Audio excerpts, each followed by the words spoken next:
we bring you Creeps by Night.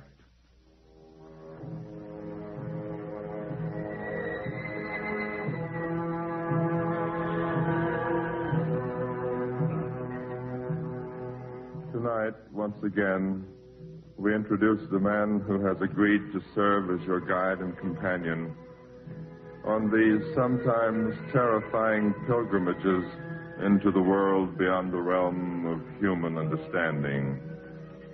The man who, for reasons that cannot be presently explained, must keep his identity a secret. Creeps by Night brings you its anonymous master of mystery, Dr. X.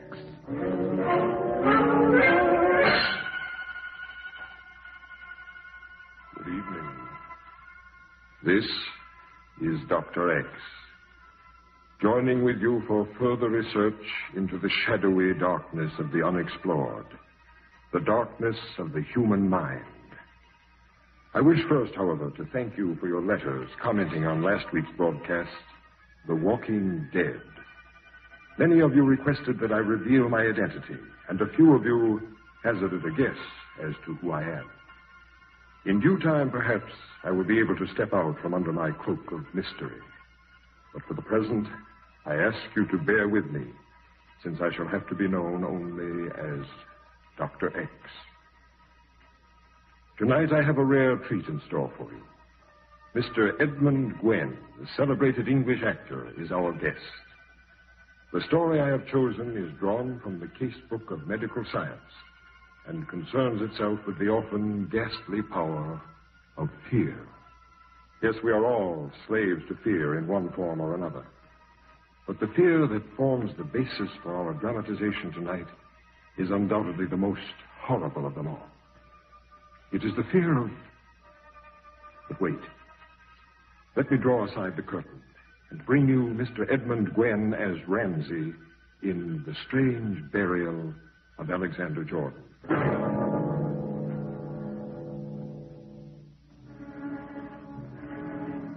For more than a century, the old Jordan house has stood on a gentle slope, mistress of the surrounding 400 acres of birch woods and pasture lands. And now, inevitably, death seems near to the last of the strong men who have always owned it. Aged, irascible Alexander Jordan. In his faded, musty bedroom, the shades are drawn against the hot morning sun. And in the half-darkness, his pale, hollow cheeks blend into the color of the pillowcase. He stirs as the door opens and his doctor enters. That you, Rutledge? Yes. Come in and sit down. Close the door. What's the trouble, Alex? Had one of my cataleptic fits last night. A bad one. I'm going to die pretty soon, Rutledge. Suppose you let me do the guessing. Don't interrupt. I'm not afraid to die, mind you. I've never told anyone this, but my greatest fear is that it won't be death, and they'll bury me alive. Oh, I think we can be pretty sure if it comes to that. Don't be so positive. 38 years ago, a young butcher who called himself a doctor pronounced me dead when I had a cataleptic fit. Near got me buried, too, if I hadn't come out of it on time. That was 38 years ago. Could happen again. Rutledge, I don't care if I sound like an old fool. All my life, that scared me. The idea of somebody mistaking one of those fits for death. The only nightmares I ever have, I wake up in a coffin. I put my hands up and I feel the lid there. Sometimes it's wood, sometimes it's cold glass, but there's no room to turn around. I put my hands down and I can feel the silk lining. They have me dressed in a swallowtail. They have a stiff collar on me. I reach up to tear it away. I can't breathe. I have to have air. Panic grips me. I try to shout, but no one can hear me. I beat on the coffin lid with my fists. I try to break the glass, but I can't do it. I haven't enough room. And pretty soon I know that I'm dying. Really dying. In the cold horror of the grave. Because somebody mistook one of my cataleptic fits for death. I don't want that to happen, Rutledge. And that's why I called you. Oh, you're just getting worked up over nothing, Alex. Listen to me. When the day comes and my nephew, Ramsey, or his wife, Martha, calls you, I want nobody but you to come, Rutledge. I don't want any other doctor to pronounce me dead. Is that clear? Don't worry. I want you to go over me very carefully. If you are absolutely satisfied that I'm dead, you can go ahead with the funeral. But I don't want my body embalmed.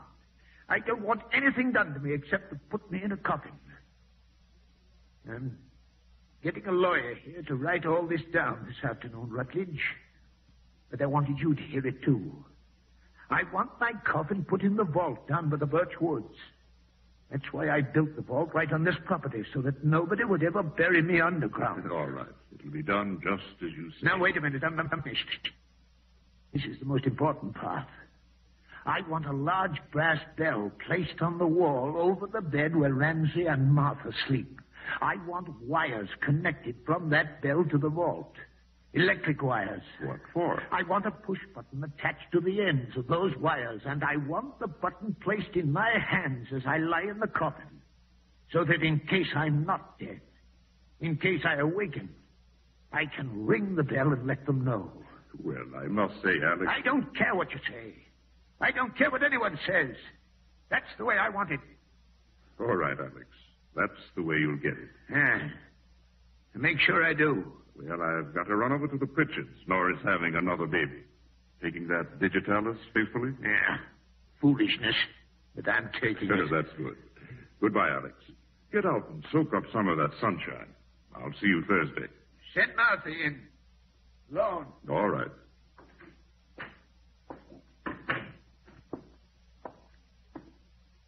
Just a minute there, Dr. Rutledge. Oh. Hello, Ramsey.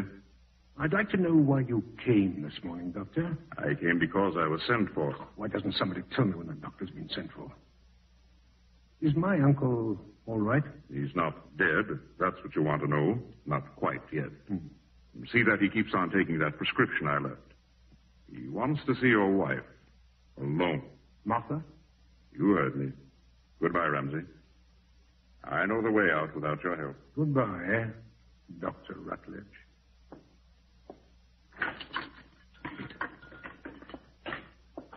Martha, wipe your hands. He wants to see you. What did you say, dear? I said wipe your hands. He wants to see you. Is the doctor still in there? Is he all right? The doctor's gone. He wants you in there. Alone. Oh, for goodness sake. Now what? Just a minute. Why is he asking to see you alone? Why, Ramsey, how should I know? Something's up.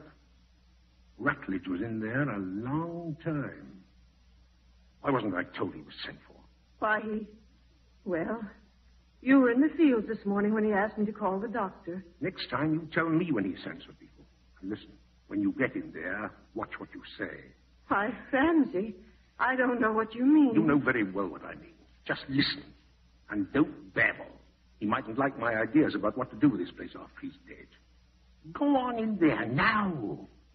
You've already wiped your hands 6 times. Yes, Ramsey, dear.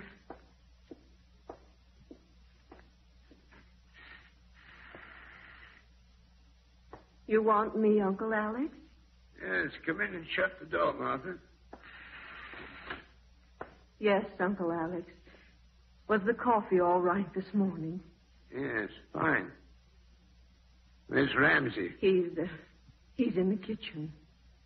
Sit down, Martha. Yes, Uncle Alex. I want to talk to you, Martha. Lawyer Gaines will be here sometime this afternoon to fix up my will. Oh, Uncle Alex. Got a feeling my time is drawing near, Martha. And I just want to make sure that worthless nephew of mine doesn't get his hands on the Jordan place. Whatever made you marry him, Martha? Never mind. None of my business. But I could have told you he was no good. Never has been. I wouldn't trust him with the farm. He'd sell it before my body turned cold. But I trust you, Martha. Thank you, Uncle Alex. Yes, I've thought it all over. I'm going to leave the place to you. At least you'll have a roof over your head and some land you can call your own. You like it here, don't you? Oh, yes, I do. I'd be perfectly happy to stay here the rest of my life. And that's fine, because it's going to be yours, all of it. Oh, Uncle Al, you make me want to cry. No, none of that. I'm sorry. There's one more thing, Martha. One important thing. Yes, Uncle Alec. I've given Dr. Rutledge some very careful instructions about my burial. Oh, please, Uncle Alec. Nothing to be afraid of, Martha. When it comes, it'll come, and that's all. Rutledge knows what to do. He'll tell you. And I want you to promise me that you'll follow the instructions. Yes, of course, Uncle Alex, on my word of honor. As God is my witness. Thank you, Martha. Well, by Jove, you've made me feel a good deal better knowing I have someone around I can trust. Matter of fact, I think I'll get up for supper tonight. Tell Ramsey to come in and help me dress after Lawyer Gaines leaves. Tell him I don't want him in here before then. Yes, Uncle Alex. And don't breathe a word about this to Ramsey. I won't. If you need anything, Uncle Alex, call me. Yes, I will. Oh, what did the old buzzard want? His lawyer's coming this afternoon. Here to go in and help him dress after the lawyer leaves. He's having supper at the table? Yes. Bring in one of the special hams. I'll bake it with pineapple. Did it take you 10 minutes in there to decide on baked ham with pineapple for supper? What we decided is none of your business. What do you mean, what you decided? I said it was none of your business. Better get out and feed the chickens. When did you start giving me orders? Oh, go on out of my kitchen. I've got work to do. What did you talk about in there? Ramsey, you're hurting my arm. I'll hurt more than that before I'm through. What's the lawyer coming for? Would you like me to tell him you haven't fed the chickens yet? Something suddenly made you awfully cocky, it seems to me. Tell me what it is. Right now. Ramsey! Tell me, I said. Ramsey! Let go of her, Ramsey. Oh! I was only... Get out of the house before I lose my temper. Go on, kid. I'm going. If this ever happens again, Martha, you let me know. Yes, Uncle Alex, but you shouldn't have gotten out of bed this way. Oh, don't worry about me, Martha. I'm all right.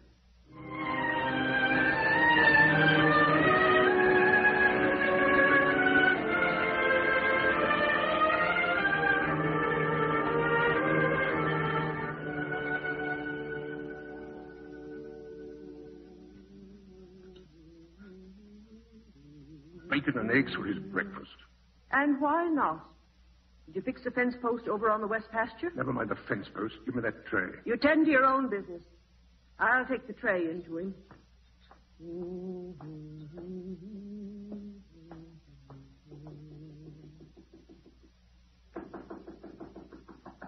Your breakfast, Uncle Alec? That's funny. Uncle Alex? Uncle Alex? Oh, my Lord. Ramsey! Oh, Dr. Rutledge! Ramsey!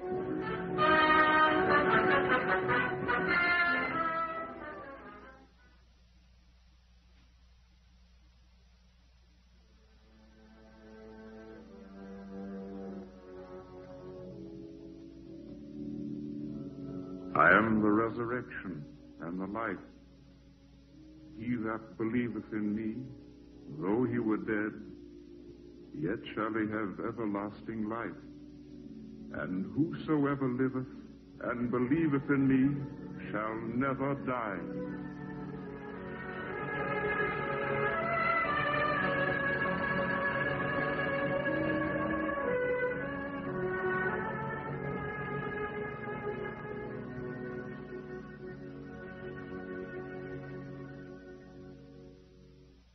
What's the matter with Martha, Doctor? The funeral was evidently too much for her. I gave her a sedative and put her to bed upstairs.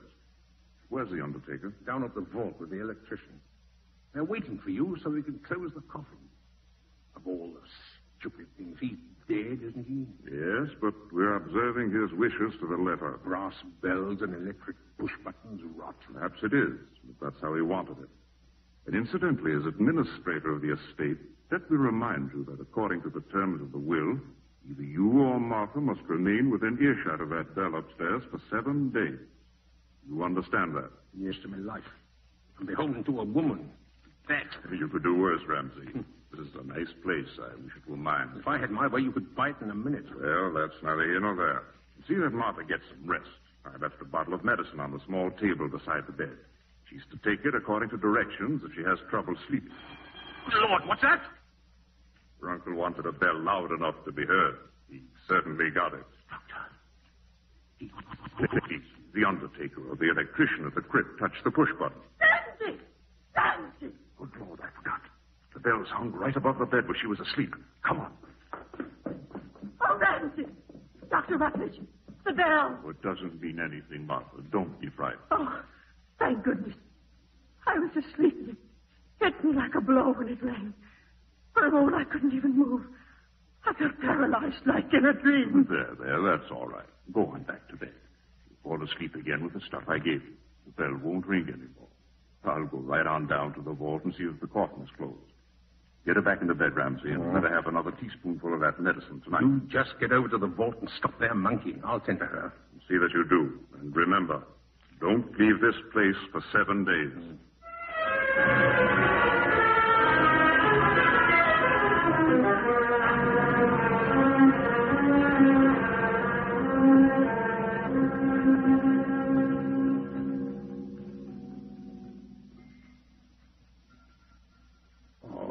What's the use?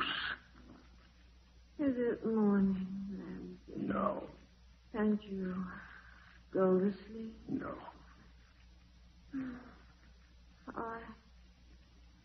I'm Sure, you've got things your own way. Go on, sleep. Don't mind me. I'm just a hired man around here, just a hired man.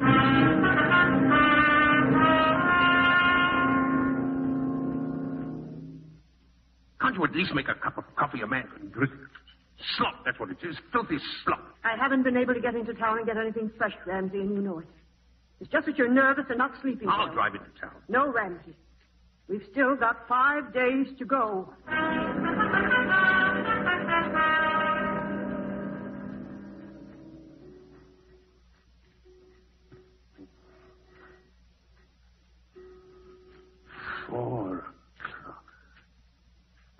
Why can't I sleep? Why? 3 nights of it now.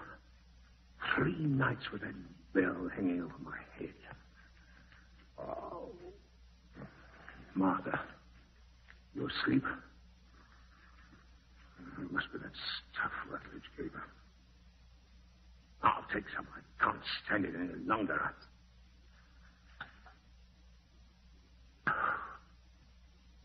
Now, maybe I'll sleep.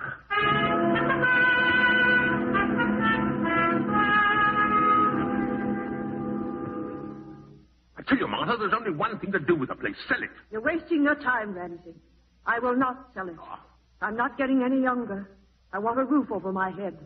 That's what Uncle Alex intended. But now's the time to sell for it. We can get a good price. To begin with, Ramsey, it doesn't even belong to me. Well, it will in 2 more days, won't it? Yes. If that bell doesn't ring.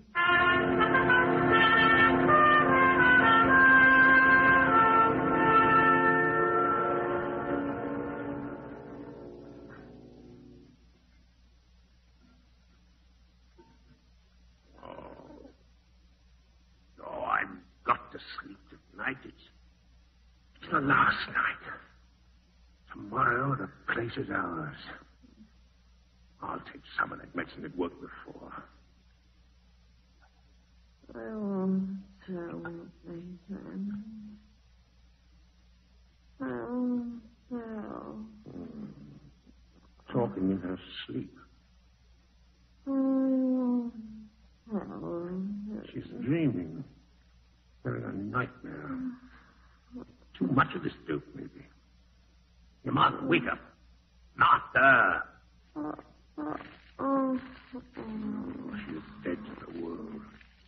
The stuff Rutledge gave her must be powerful. That gives me an idea. Don't trust you, Never did. You won't have to trust me much longer, you dried-up old fool. No. Let's have a look at this bottle. I guess it's all right to turn the lamp on. She won't wake up. There. Now let's see what the label says. Maximum dose, 1 teaspoonful every 12 hours. Caution. Overdosing may be fatal. Overdosing may be fatal, eh? So, Jordan, please. We'll see about that. Maximum dose, 1 teaspoonful. I could put 3 in her coffee tomorrow morning. She'd never know the difference. That stale coffee's bitter as gall anyway, and that it fits everything. Yes, I'm her only relative. If she dies, I get the place. Oh, why didn't I think of this before? Why did I wait 6 days and nights with that bell hanging over my head? Why did I? Oh, good Lord! Am I dreaming? No, it can't be. It can't. Stop! Stop that ringing! Sandy! Sandy! The bell! I can hear it, you fool! Quick! Sandy! Stay where you are! I'll stop it! Sandy, what did you do? What do you think I did? The wires. You pulled out the wires. Get back into bed. Are you out of your mind? The key to the vault, where is it? What? The key. Uncle Alex must be You're alive. crazy. He rang the bell, didn't he? You were dreaming. Get back to bed. Give me that vault key, Randy. Give it to me. Now take it easy. Don't stand there telling me to take it easy. Uncle Alex may be fighting for breath, breathing against the coffin. Get the key. All right. I'll go down there. I'll go with you. Doesn't need 2 people. Just let me get into my clothes. I don't trust you, Randy. You've got no right to say a thing like that, Martha. What difference does it make to me whether Alex is alive or dead? I don't stand to gain anything. He left the Jordan place to you.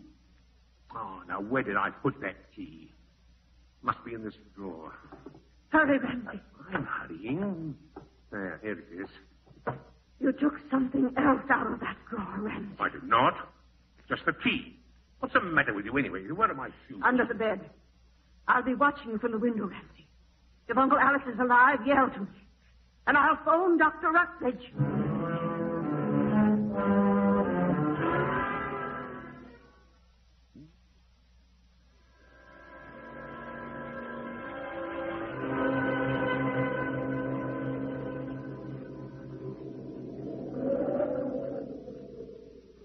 There's a storm coming up. That wind's from the east. Now, let's see if this key fits. Fits all right, but it won't turn. Ah, there we are. Now, where's that light switch? Here it is. Yeah, that's better.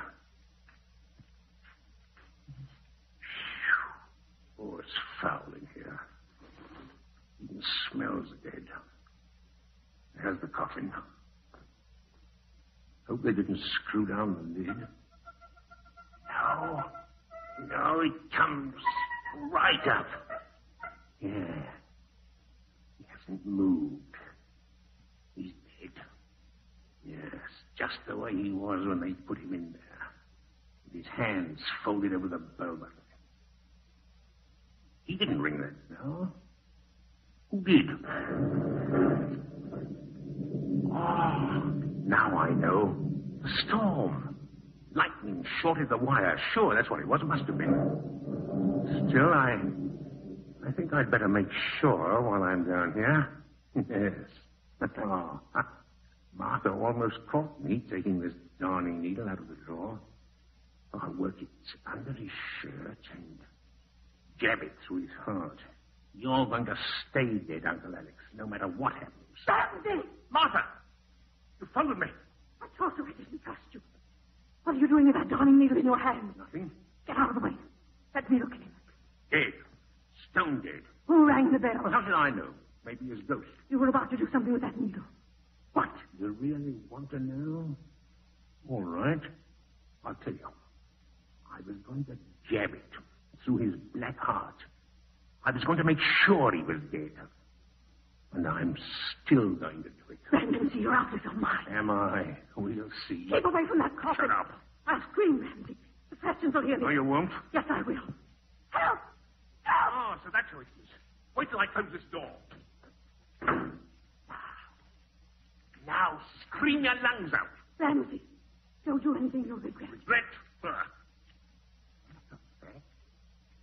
Why waste this needle on old dead Alex? I might do much better using it on you. Jet into your heart. Ramsey! Why not? Then I get to own the place and sell it. Ramsey, listen to me. I've listened to you plenty these last few weeks. Ever since he made you the high and mighty boss. But now, it's my turn. Ramsey! They'll never find you down here. No, you'll dry up and rot, just like he's rotting in that coffin. Ramsey! No! Ramsey! Fainted before I could touch her. Wait a minute. That gives me an idea. There's a better way of doing it.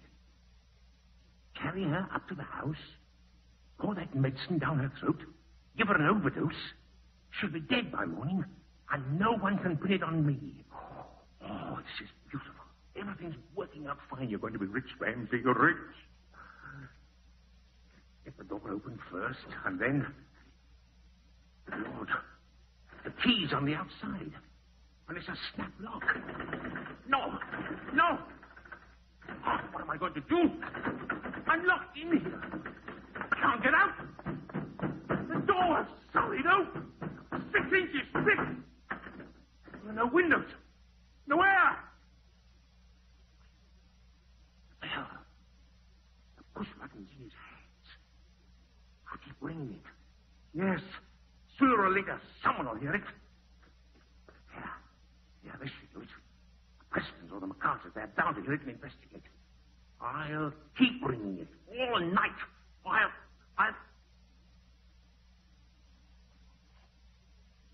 Oh, the wires. Wires in the bedroom. I ripped them out. The bell won't ring. Look out! I'm trapped! I'm trapped in here! I'm trapped!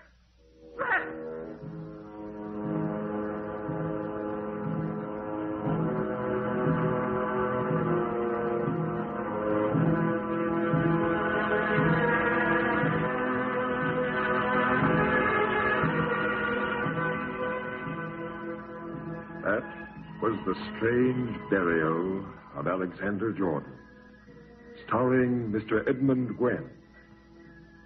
For our next exploration into the darkness of the human mind, I have invited the celebrated exponent of the Mysterioso, Peter Lorre, to be our guest. So join with us when once again we raise the shadowy curtain of the unknown and look deep into the souls of men. Until then, this is your master of mystery, Dr. X, leaving you with Creeps by Night.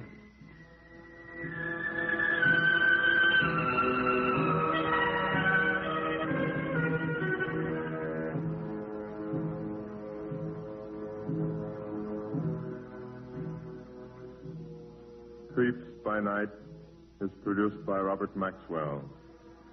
Original music composed by Paul Creston, conducted by Joseph Stopak. Supporting Mr. Gwen in tonight's presentation were Everett Sloan as Alexander Jordan, Abby Lewis as Martha, Gregory Morton as Dr. Rutledge, and Dr. X as himself. Edmund Gwen appeared to the courtesy of Metro-Goldwyn-Mayer, whose 20-year anniversary picture, The White Cliffs of Dover, is currently being released. George Gunn speaking. This is the Blue Network.